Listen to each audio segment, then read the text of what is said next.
ये अलग बात है कि सत्ता पक्ष के लोग सब मेरे बोलने से पहले ही भाग गए। आइए आइए, आपको देख के मैं खुश थी कि आप वापस आ गए। सबसे पहले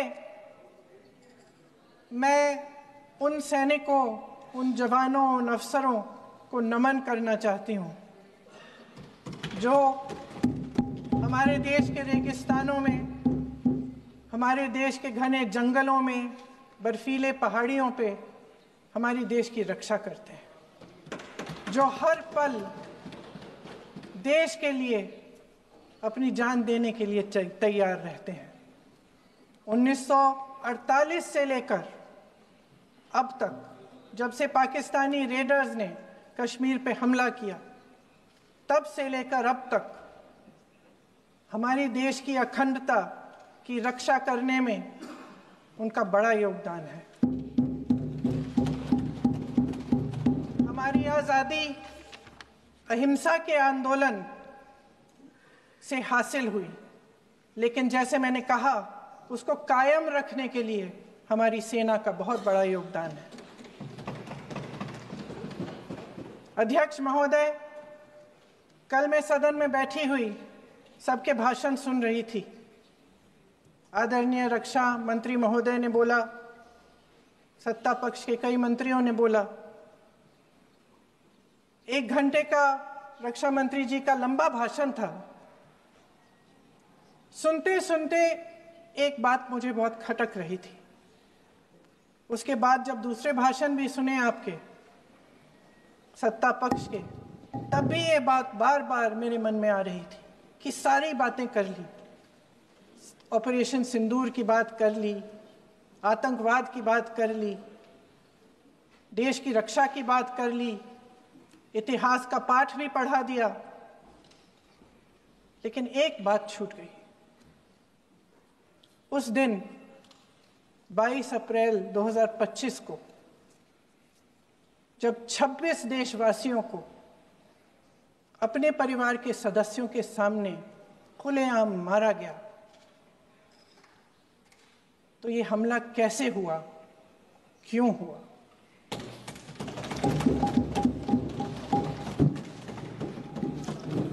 अध्यक्ष महोदय, ये लोग बैसारन वैली में, पहलगाम के पास कश्मीर में क्या कर रहे थे? आजकल पब्लिसिटी का दौर है, प्रचार का ज़माना है।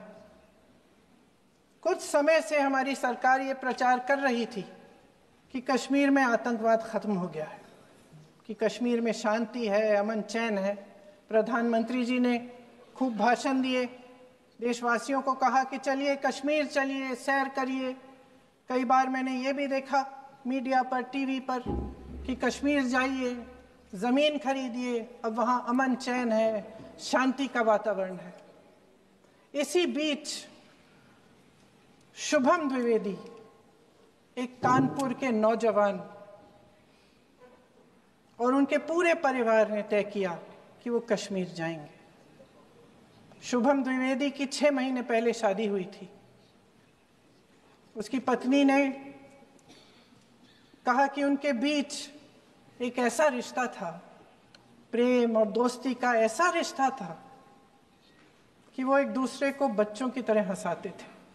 सोशल मीडिया पर एक वीडियो भी जारी है जिसमें पूरा परिवार एक साथ बैठा हुआ ताश खेल रहा है और ऐसे हंस रहे हैं, ऐसे हंस रहे हैं कि उस वीडियो को देख के किसी का भी दिल टूट जाए कि इस परिवार को इस तरह से उजड़ने क्यों दिया हमने।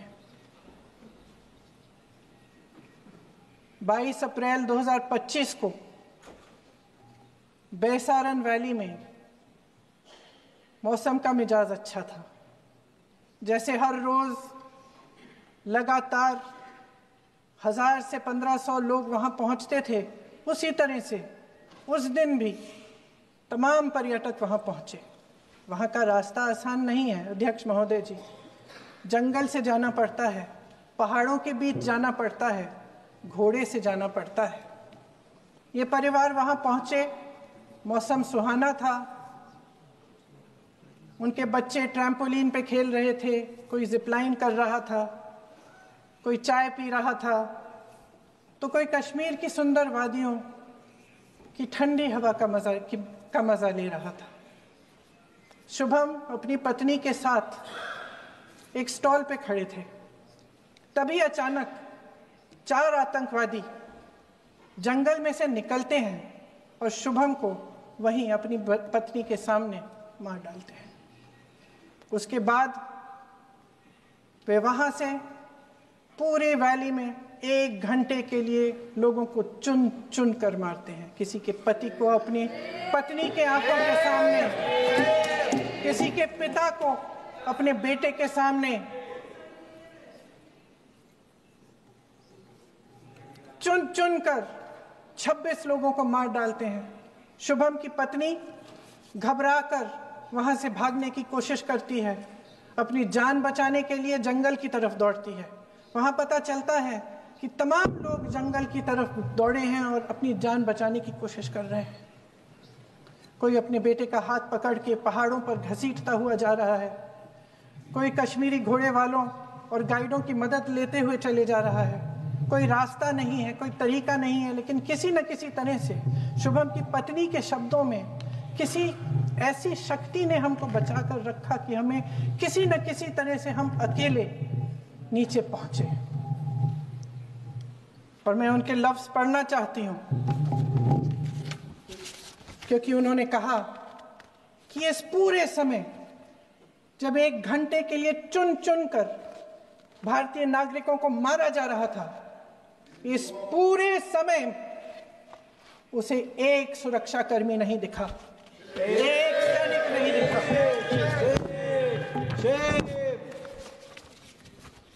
शुभम की पत्नी ने कहा, कोट, मैंने अपनी दुनिया को खत्म होते हुए देखा। अपनी आंखों के सामने एक सिक्योरिटी गार्ड नहीं था। मैं ये कह सकती हूं कि देश ने, सरकार ने हमें वहां पे अनाथ छोड़ दिया था। सिक्योरिटी क्यों नहीं थी वहां पे एक सैनिक क्यों नहीं दिखा?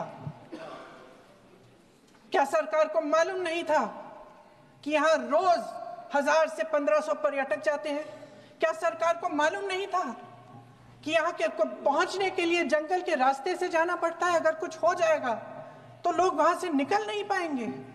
एक चिकित्सा का इंतजाम नहीं था, फर्स्ट एड का इंतजाम नहीं था, कोई इंतजाम नहीं था, ना सुरक्षा का ना फर्स्ट एड का। इन लोगों को भगवान भरोसे छोड़ दिया गया। ये लोग वहां पे इस सरकार के भरोसे गए और इस सरकार ने उन्हें भगवान भरोसे छोड़ दिया।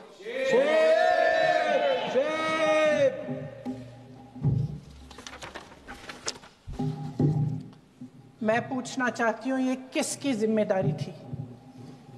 इस देश के नागरिकों की सुरक्षा की जिम्मेदारी किसकी है? क्या इस देश के प्रधानमंत्री की नहीं है? क्या इस देश के गृह मंत्री की नहीं है? क्या इस देश के रक्षा मंत्री की नहीं है? क्या एनएसए की नहीं है? अध्यक्ष महोदय, पहलगाम हमले से सिर्फ 2 हफ्ते पहले हमारे गृह मंत्री महोदय जी कश्मीर गए थे। किस लिए गए थे? जो सुरक्षा की व्यवस्था है इसको देखने के लिए गए थे, इसको रिव्यू करने के लिए गए थे। और उन्होंने वहां कहा कि आतंकवाद पर विजय प्राप्त हुई है। ये 2 हफ्ते पहले है। 3 महीने बाद जेएनके के गवर्नर साहब एक आम इंटरव्यू में ऐसे ही चलते चलते कह देते हैं कि हाँ, बैसारन वैली में बहुत लापरवाही हुई और इसके लिए मैं जिम्मेदारी लेता हूँ। ऐसे ही चलते चलते, और वो बात होती है, खत्म भी वहां होती है और वहीं खत्म हो जाती है। उनसे जिम्मेदारी ली भी नहीं जाती, कोई सवाल नहीं उठाता, कोई जवाब नहीं देता। अध्यक्ष महोदय, उस हमले की जिम्मेदारी एक आतंकवादी गुट जिसका नाम टीआरएफ है, थोड़े दिनों बाद लेती है। कौन है ये टीआरएफ? 2019 में ये गुट बना, 2020 में इसने कश्मीर में आतंकवाद का काम शुरू कर दिया और 2020 अप्रैल 2020 से लेकर 22 अप्रैल 2025 तक इन्होंने 25 आतंकवादी हमले किए। गृह मंत्री महोदय ने जब यूपीए सरकार के समय के आतंकवादी हमले गिने तो लगभग 25 गिनवाए थे अभी अपने भाषण में। इस गुट ने कश्मीर में 25 हमले 2020 और 2025 के अंदर एक पूरी लिस्ट है इन हमलों की। मेरे पास इतना समय नहीं है इसलिए मैं एक एक को नहीं पढ़ना चाहती, लेकिन मैं इतना कहूंगी कि इनमें रियासी का हमला भी था 2024 का, जिसमें 9 लोग मारे गए और 41 लोग घायल हुए। कुल मिलाकर 2020 से लेकर 22 अप्रैल 2025 तक टीआरएफ ने 41 सेना और सुरक्षा कर्मियों की हत्या की, 27 सिविलियन की हत्या की और 54 लोगों को घायल किया था। भारत सरकार ने टीआरएफ को आतंकवादी संगठन का दर्जा कब दिया? 2020 में दिया, 2021 में दिया, 2022 में दिया, 2023 में दिया। 3 साल बाद, 3 सालों के लिए ये आतंकवादी गतिविधियां कर रहे हैं और आप इनको आतंकवादी संगठन तब कहते हैं 2023 में? इसकी क्या वजह थी? ये सब सरकार के संज्ञान में था और आप मुझे बताना चाहते हैं, सत्ता पक्ष के नेता बताना चाहते हैं कि ये सब आपके संज्ञान में था, लेकिन कोई भी एक ऐसी एजेंसी नहीं है हमारी सरकार की जिसको पता चला कि ऐसा हमला, ऐसा भयानक हमला होने जा रहा है हमारे देश में, कि पाकिस्तान में बैठे हुए इस हमले की योजना बन रही है कि हम भारत जाके हैवानियत करेंगे, 26 लोगों को मार डालेंगे और हमें पता ही नहीं है। क्या ये हमारी एजेंसियों की विफलता है कि नहीं है? ये बहुत बड़ी विफलता है, एक बहुत बड़ी विफलता है। जानते थे कि ये गुट है, जानते थे कि 5 सालों से ये आतंकवादी हमले कर रहा है, अध्यापकों को मारा, आर्मी के बड़े बड़े अफसरों को मारा, आम जनता को मार डाला, पुलिस वालों को मार डाला, और आप इन पे निगरानी नहीं रख रहे थे। और ये जो एजेंसियां हैं इनकी जिम्मेदारी कौन लेगा? क्या आईबी चीफ ने अपना इस्तीफा दिया? क्या किसी ने इस्तीफा दिया? गृह मंत्री जी के कार्य क्षेत्र में आता है इंटेलिजेंस ब्यूरो। क्या गृह मंत्री जी ने इस्तीफा दिया? इस्तीफा छोड़िए, जिम्मेदारी ली।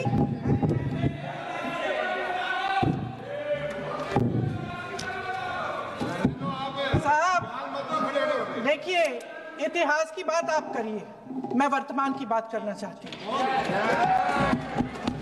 आपको तो एक बहाना चाहिए, आपको तो एक बहाना चाहिए। पूरे परिवार का नाम गिनवा देते हैं। अरे अपनी जिम्मेदारी खुद लीजिए। 11 सालों के लिए तो सत्ता में आप हैं। अभी नेहरू को छोड़ नहीं रहा।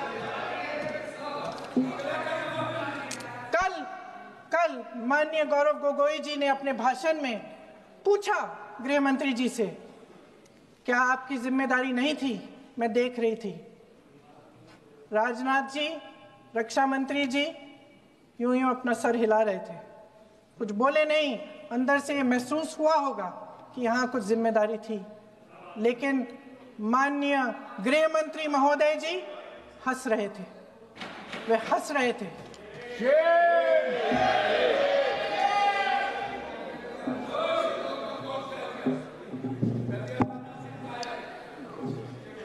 अध्यक्ष महोदय, कल सत्ता पक्ष और आज भी सत्ता पक्ष के नेताओं ने 2008 के मुंबई के हमलों का जिक्र किया, बार बार कहा कि मनमोहन सिंह जी की सरकार ने कुछ नहीं किया। ये तो जानकारी होगी ना कि उसी समय जब वो आतंकवादी हमला चल रहा था तभी उन आतंकवादियों को मार डाला था, एक बचा था और उसको भी फांसी दे दी थी 2012 में।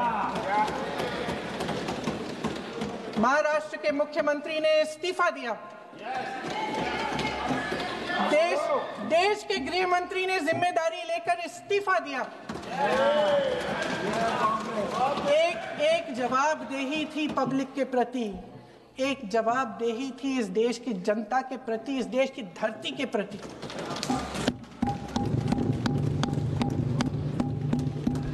राजनाथ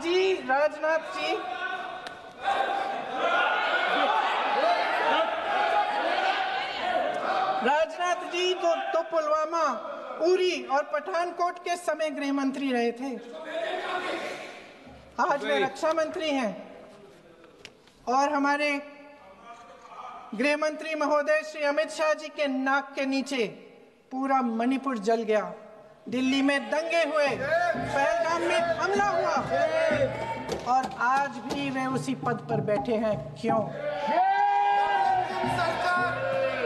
अध्यक्ष महोदय, बमबारी से अखबारों के हेडलाइन बनते हैं, मगर कहानी सुरक्षा में की चूक में भी है।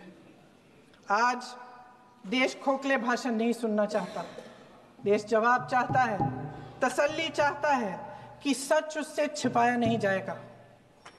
देश जानना चाहता है कि उस दिन अप्रैल 22, 2025 को क्या हुआ और क्यों हुआ। आप तो खुद अपनी पीठ थपथपाने में लगे रहते हैं। सेना, देश, संसद से सच छुपाते हैं। ऑपरेशन सिंदूर जब शुरू हुआ, हम सब ने समर्थन किया, सब एकजुट होकर खड़े हो गए इस देश के लिए। दोबारा होगा, दोबारा खड़े हो जाएंगे।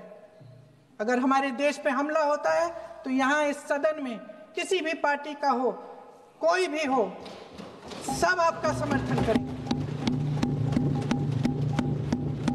और हमें अपनी सेना पर गर्व है कि उन्होंने इस बार भी दृढ़ता से लड़ाई लड़ी, धैर्य से लड़ाई लड़ी, वीरता से लड़ाई लड़ी।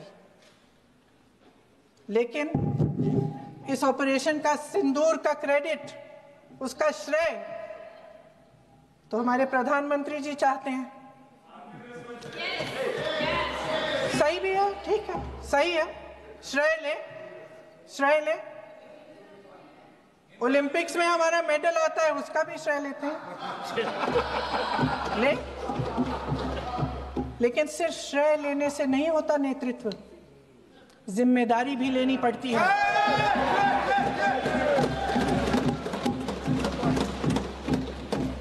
देश के इतिहास में ये पहली बार हुआ, देश के इतिहास में ये पहली बार हुआ कि जंग होते होते ही रुक गई है जी। और इस रुकावट का ऐलान हमारी सरकार, हमारी सेना नहीं करती, अमेरिका के प्रेसिडेंट करते, अमेरिका के राष्ट्रपति करते। ये हमारे प्रधानमंत्री महोदय की गैर जिम्मेदारी का सबसे बड़ा प्रतीक है। आज गृह मंत्री जी ने इस बात पर उल्लेख किया। उन्होंने कहा, उनके शब्दों में उन्होंने कहा कि पाकिस्तान के पास शरण में आने के बजाय कोई चारा ही नहीं था। आपने शरण दिया क्यों? वो आते हैं आपके देश के अंदर, लोगों को मार डालते हैं और आप उनको शरण दे रहे हैं। क्यों दिया शरण? इसका जवाब क्यों नहीं दिया एक भी भाषण में? जैसे ये बात उठी, शरण की बात की, हमारे गृह मंत्री जी ने इतिहास में चले गए। नेहरू ने क्या किया, इंदिरा गांधी ने क्या किया, यहां तक कि मेरी मां के आंसुओं तक चले गए। लेकिन इस सवाल का जवाब नहीं दिया कि ये सीज फायर हुआ क्यों, ये जंग रुका क्यों, और तब क्यों रुका जब दुश्मन के पास कोई चारा नहीं था हमारे श्रेय में आने के बजाय। क्यों रुका ये जंग? इसका जवाब नहीं दिया। धन्यवाद। आप देंगे? मंत्री देना भाई देना, आपको टाइम मिलेगा तो, टाइम नहीं मिलेगा आपको शायद। वैसे महोदय, मेरी माँ की आंसू की बात किए, मैं इसका जवाब देना चाहती हूँ। मेरी माँ के आंसू तब गिरे जब उनके पति को आतंकवादियों ने शहीद किया, जब वे मात्र 44 साल की थी। और आज अगर मैं इस सदन में खड़ी हूं और उन 26 लोगों की बात कर रही हूं, मैं इसलिए कर रही हूं क्योंकि मैं उनका दर्द जानती हूं, महसूस करती हूं।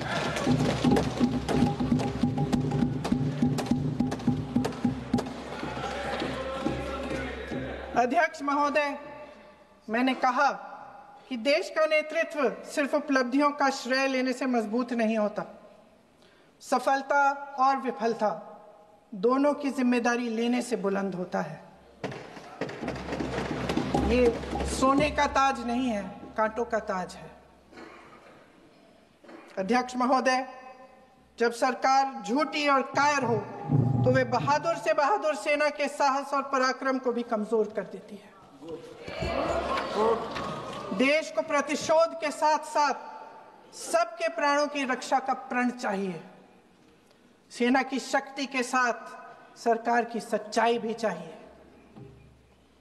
महान देशभक्त शहीद इंदिरा गांधी जी, जिन्होंने सफल कूटनीति के बल पर अमेरिका के राष्ट्रपति निक्सन का मुकाबला करके पाकिस्तान का विभाजन करवाया, बांग्लादेश बनाया, 1 लाख पाकिस्तानी सैनिकों को आत्मसमर्पण करने पर मजबूर किया, उन्होंने कभी इसका श्रेय लेने की कोशिश नहीं की। ऑपरेशन सिंदूर का मकसद अगर पाकिस्तान को सबक सिखाना था तो शायद ये मकसद अभी अधूरा है, क्योंकि हमारी कूटनीति विफल रही है। इसका प्रमाण यही है कि ऑपरेशन सिंदूर के बाद एक पाकिस्तानी जनरल, जिसके हाथ खून से रंगे थे, अमेरिका के राष्ट्रपति के साथ बैठकर लंच खा रहे थे।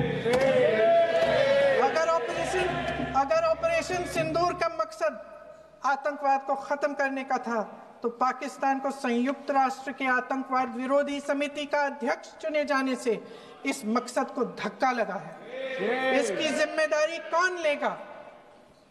क्या हमारे प्रधानमंत्री लेंगे? क्या उनमें ये हिम्मत है? नहीं है।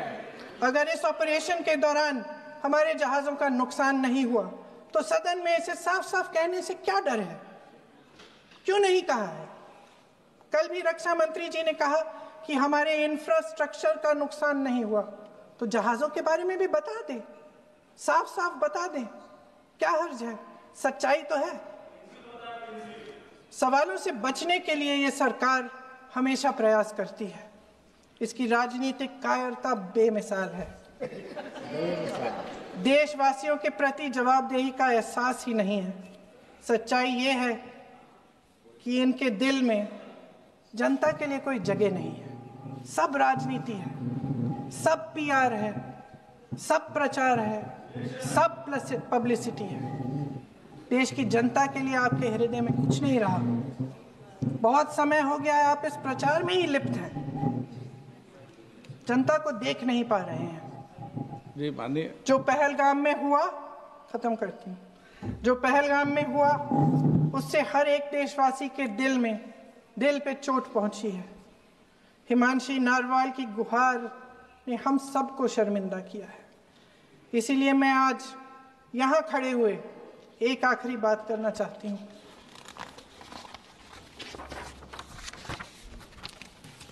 इस सदन में लगभग सभी के पास सुरक्षा है, सुरक्षा की व्यवस्था है। हम जहां भी जाते हैं हमारे साथ सुरक्षा कर्मी आते हैं।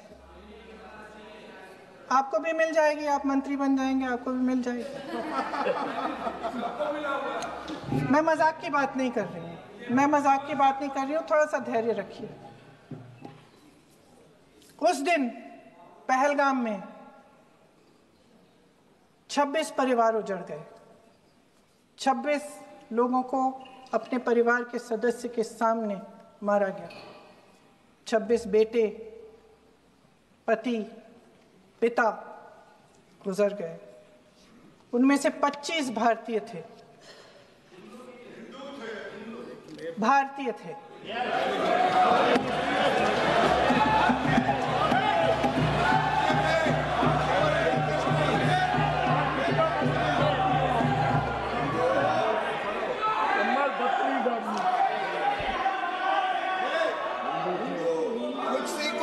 जितने भी लोग बैसारन वैली में थे और जो 25 भारतीय मारे गए, उनके लिए कोई सुरक्षा नहीं थी, कोई सुरक्षा नहीं थी। आप कितनी भी ऑपरेशन कर डालें, आप इस सच्चाई के पीछे छुप नहीं सकते, इसे नकार नहीं सकते। आपने उनको सुरक्षित नहीं किया। कोई शर्म नहीं है, कोई शर्म नहीं है, कोई शर्म नहीं है, और ना कभी होगी। सुन लीजिए, सुबह भी मैं शिव मंत्र बोल के आई हूं। इनको क्या पता शिव मंत्र क्या है? शिव मंत्र खत्म कर लूं अपना भाषण। शिव मंत्र मैं एक बार उन 25 भारतीयों के चुप रही। मैं एक बार उन 25 भारतीयों के नाम इस सदन में पढ़ना चाहती हूं, ताकि यहां बैठे हर सदस्य को यह एहसास हो कि वे भी हमारी तरह इंसान थे, किसी राजनीतिक बिसात के मोहरे नहीं थे। वे भी इस देश के बेटे थे, वे भी इस देश के शहीद हैं। उनके परिजनों के प्रति हम सब की जवाबदेही बनती है। उन्हें सच्चाई जानने का हक है। समीर गुहा